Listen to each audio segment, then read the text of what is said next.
Ladies and gentlemen, you know what's crazy? Most of us are trying so hard to make things happen, we end up choking the very flow we're looking for.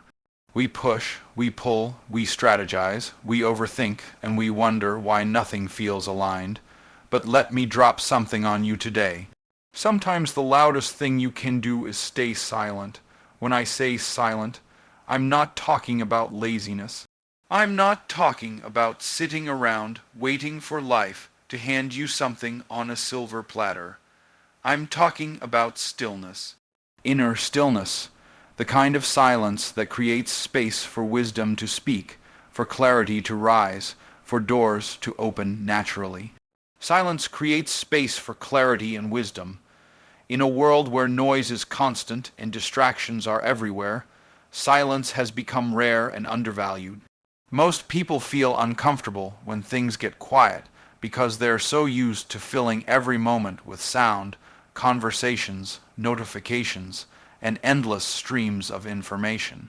But silence is not emptiness. It is not the absence of activity.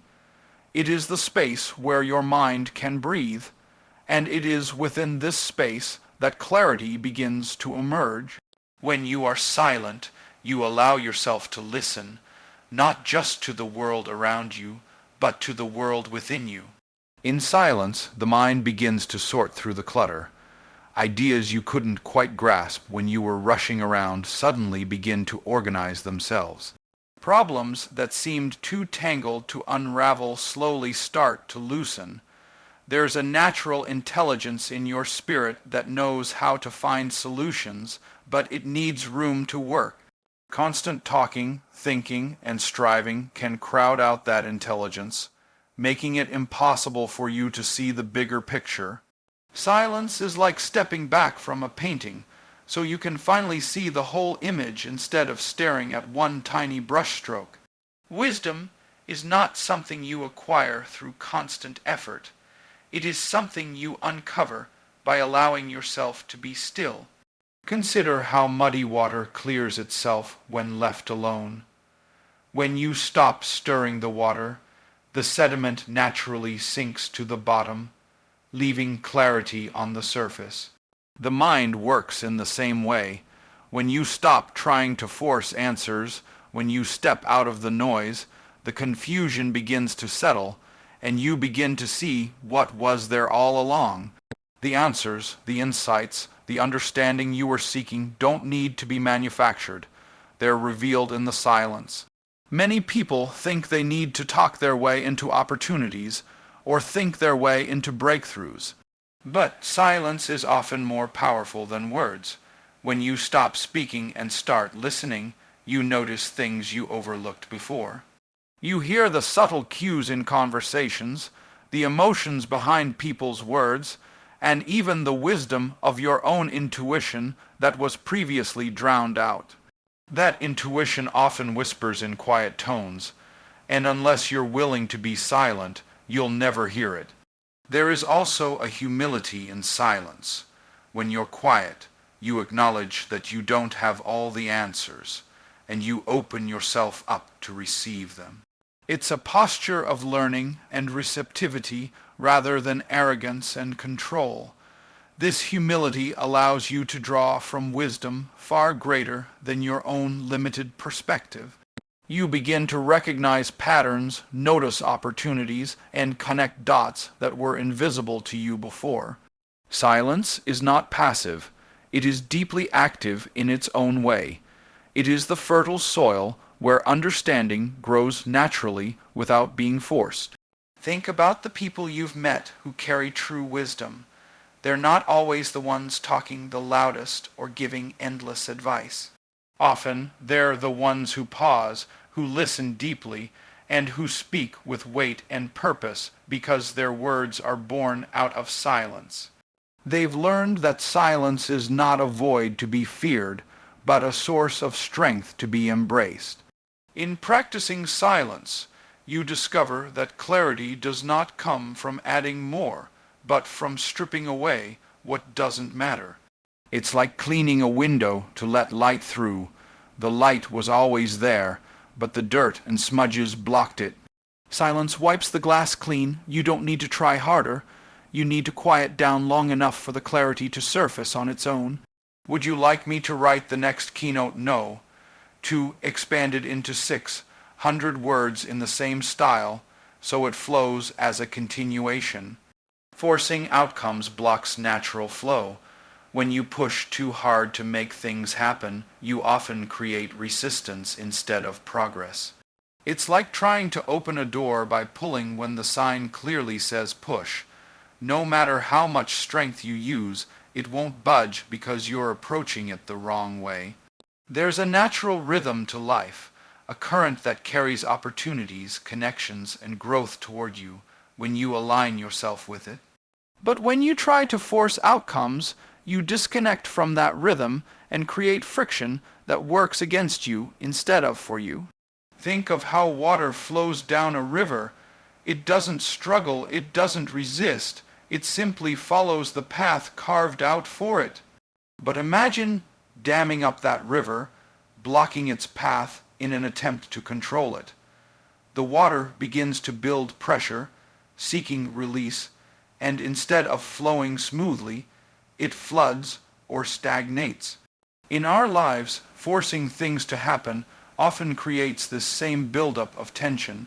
We micromanage every detail, obsess over results, and demand that things unfold on our timeline, yet we fail to realize that growth has its own pace and seasons. When you force situations, you often end up with outcomes that don't feel right even when you achieve them. Maybe you've seen people scramble for positions, relationships, or deals by manipulating circumstances or pushing others. They get what they thought they wanted but find no peace in it because it wasn't aligned with who they really are or where they were meant to be. Forcing often comes from fear that if you don't make it happen, it won't happen at all. But fear clouds judgment and leads to choices that create more problems than they solve. There is a difference between intentional effort and force. Effort is planting seeds, tending the soil, and watering the plants. Force is tugging at the stem of a sprout, demanding that it grow faster. One supports the natural process, the other distorts it. People who force are often exhausted because they are swimming upstream, battling the current instead of letting it carry them. It's not that they aren't working hard enough. It's that they're working against the grain of how things naturally unfold. Forcing outcomes also limits possibilities. When you insist on one specific path, you close yourself off to other options that might be better suited for you. It's like staring so hard at one door that you don't notice another door opening behind you. The energy you expend on control could be redirected into presence and awareness, which are far more powerful than force. In awareness, you notice opportunities as they arise. In force, you try to create opportunities by sheer will, often blind to what's right in front of you. People often confuse force with strength, but they are not the same. True strength is flexible, adaptable, and rooted in trust. Force is rigid, desperate, and rooted in fear. Consider a tree in a storm. A tree that bends with the wind survives, but a tree that stands stiff and unyielding breaks. Life has a way of applying pressure to reveal whether you're forcing your way forward or flowing with its guidance. If you break every time circumstances shift, it's a sign that force is driving you rather than flow. Allowing natural flow doesn't mean doing nothing. It means aligning your actions with timing and intuition. You still plan, you still move, but you do it with a sense of ease instead of frantic energy. You listen for the right moment instead of demanding that every moment be the right one. When you stop forcing outcomes, you make room for alignment, and alignment is where things happen with far less resistance than you imagined. Do you want me to expand keynote? No. 3 in this same deep, flowing style next. Trust the process like a farmer trusts the soil. A farmer does not stand over his field screaming at the seeds to sprout, nor does he dig them up every morning to see if they have grown. He understands there is a time for planting, a time for watering, a time for waiting, and a time for harvesting. The soil has its own intelligence. It knows how to break down the seed coat, how to feed the sprout, how to send roots deep into the earth and push shoots up toward the sun. All the farmer can do is prepare the ground, plant the seed, and tend the field, but the growth happens according to a natural order he cannot control. In life, there is a similar process at work. You plant ideas, you set intentions, you take steps, but there are elements beyond your control that must align before the results can appear. Trusting the process means letting go of the need to see immediate results, and believing that your effort is not in vain even if nothing seems to be happening on the surface. Many people give up too soon because they don't realize that growth often happens underground, invisible to the eye. The roots are forming, the foundations are being laid, but because they cannot see it, they assume nothing is happening. Patience is one of the most difficult virtues to practice in a world that moves at the speed of instant gratification. Everywhere you look, there are promises of overnight success and immediate rewards, but real, lasting growth does not work that way. A tree that grows too fast often has shallow roots and cannot withstand strong winds. A tree that grows slowly develops deep roots, strong branches, and the ability to endure seasons of drought and storm. Trusting the process is about choosing depth over speed, quality over appearance, and long-term strength over short-term gains. There are seasons to everything, and no season lasts forever.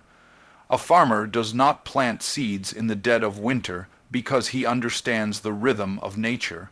In the same way, there are seasons in your own life.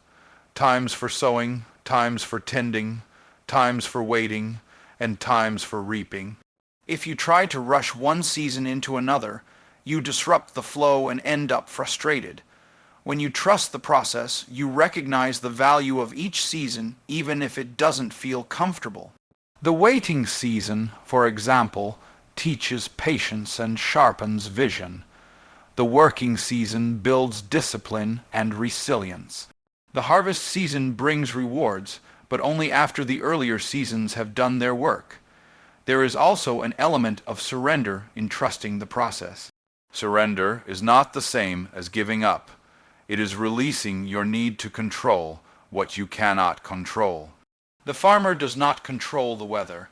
He cannot decide when it rains or when the sun shines, but he can prepare his fields so that when the rain comes, the soil is ready to receive it. In your own journey, you cannot control every external factor, but you can prepare yourself, your mindset, your skills, and your environment so that when opportunity arrives, you are ready to receive it. Doubt is the enemy of the process. It tempts you to dig up your seed, abandon your field, and start over in a new place. But every time you start over, you delay the harvest. The process requires consistency even when results are not visible. This soil may look barren for a time, but beneath the surface, life is stirring. Trusting the process is believing that unseen growth is still growth, and that in the right time, what you planted will break through into the light. Do you want me to continue and expand Keynote? No. For the same way, keeping the flow and tone consistent. Alignment attracts what chasing cannot. There is a difference between striving endlessly for something and becoming the kind of person who naturally draws it in. When you are aligned, you do not have to run after opportunities, people, or outcomes because what is meant for you begins to find its way toward you. Alignment happens when your thoughts, emotions, and actions are in harmony with your purpose, and this harmony creates a magnetic effect that pulls in circumstances and connections that match your energy. Many people believe the harder they chase, the more likely they are to succeed. They hustle from dawn until dusk, forcing themselves into rooms they were never meant to be in, and clinging to doors that were never theirs to open. But no amount of chasing can compensate for misalignment. If the frequency of your inner world does not match what you're pursuing, even if you catch it, it won't stay with you. It's like trying to tune into a radio station while being slightly off the right frequency. All you hear is static. When you tune yourself to the right frequency, the music comes through clearly without extra effort. Alignment begins with clarity. You must know who you are, what you value, and what you are moving toward. Without clarity, you will chase anything that looks shiny or promises quick rewards, only to find emptiness when you get there. When you are clear, you filter out what does not belong and focus on what resonates deeply with your purpose. That focus sharpens your energy, and people can feel it even before you speak. You stop seeking validation from the world because you've already validated yourself by living in truth. That inner stability draws people and opportunities to you like a lighthouse draws ships through the fog. Consider how nature operates. A flower does not chase the bees. It simply blooms where it is planted, and its fragrance attracts the pollinators effortlessly. In the same way, when you are in alignment, you radiate a presence that attracts without strain.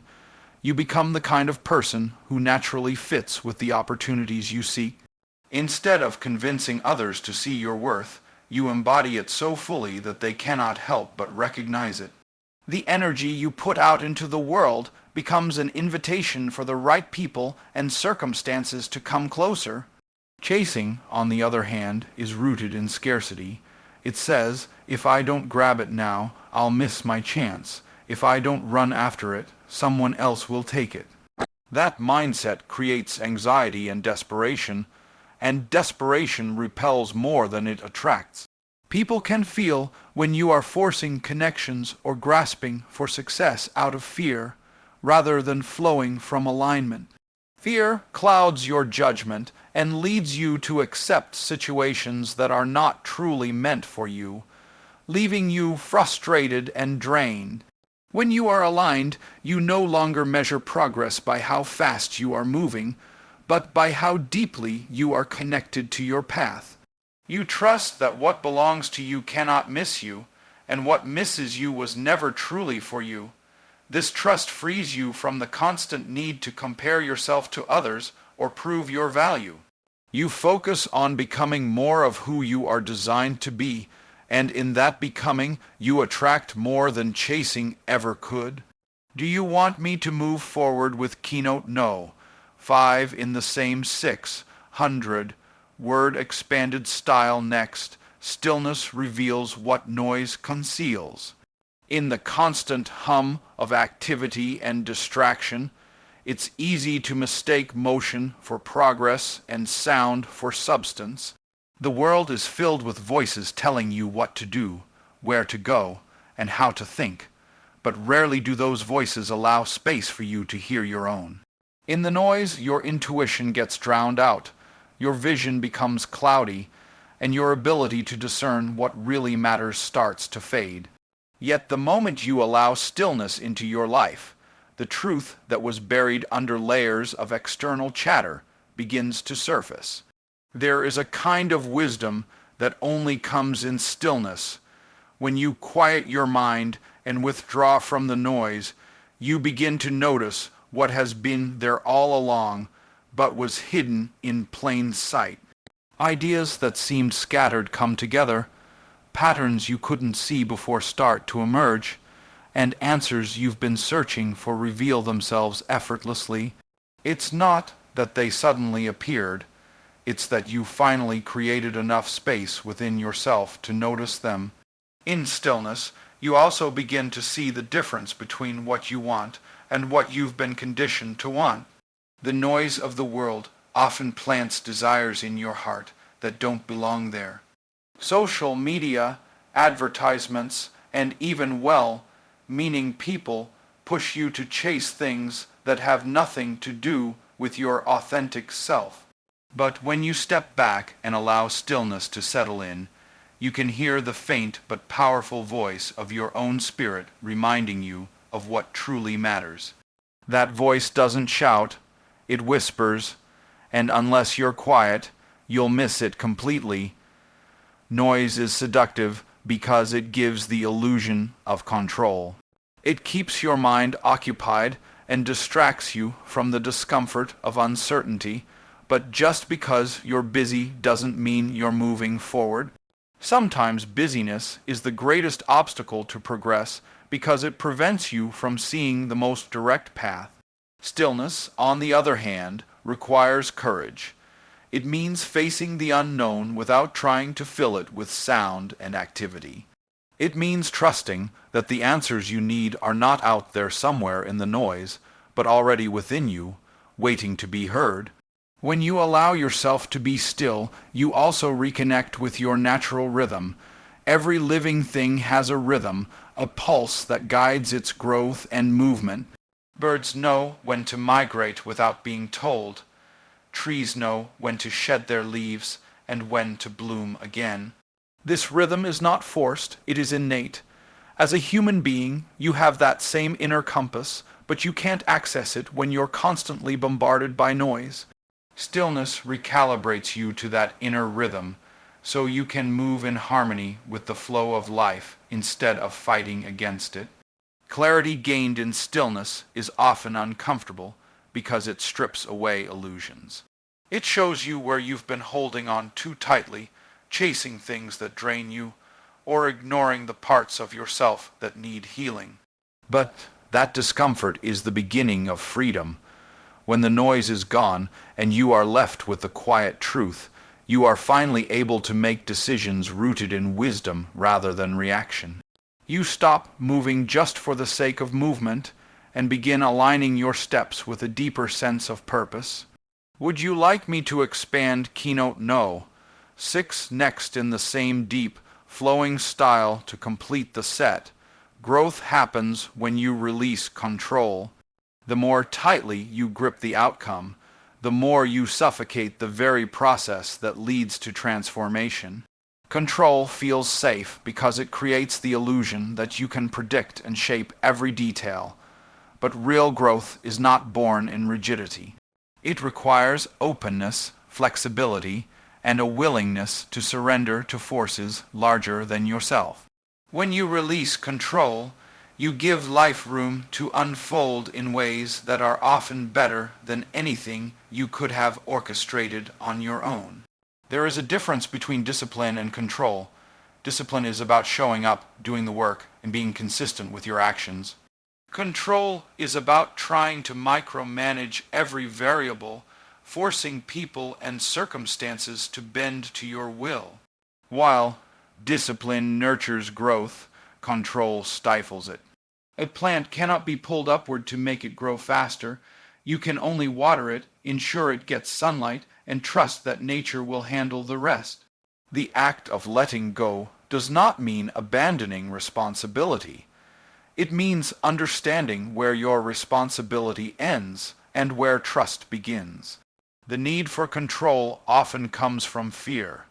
Fear of failure, fear of uncertainty, fear of things not going the way you imagined.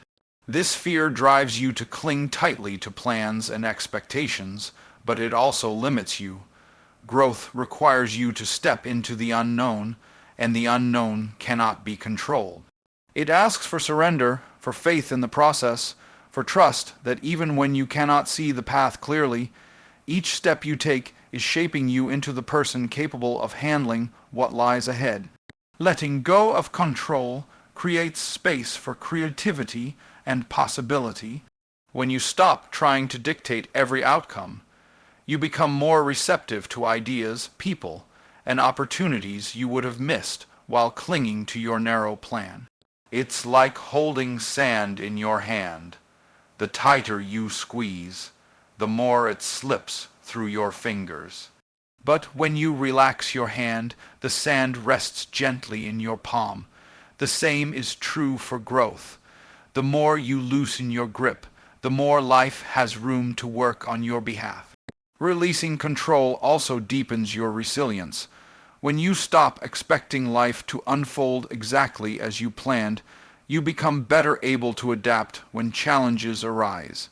Instead of breaking under the weight of unmet expectations, you learn to bend, adjust, and keep moving forward. Growth is rarely a straight line. It is a winding path full of detours, pauses, and unexpected turns. The beauty of this journey is only revealed when you are willing to embrace it without demanding that it fit into a rigid blueprint. There is a quiet strength in surrender. It does not mean you stop caring or give up on your dreams. It means you trust that the effort you have invested will bear fruit in the right season and the right way. You release the timeline you imagined, the outcome you pictured, and allow growth to emerge in its own timing. This surrender is not weakness. It is alignment with the natural flow of life, a recognition that some things are beyond your power to force.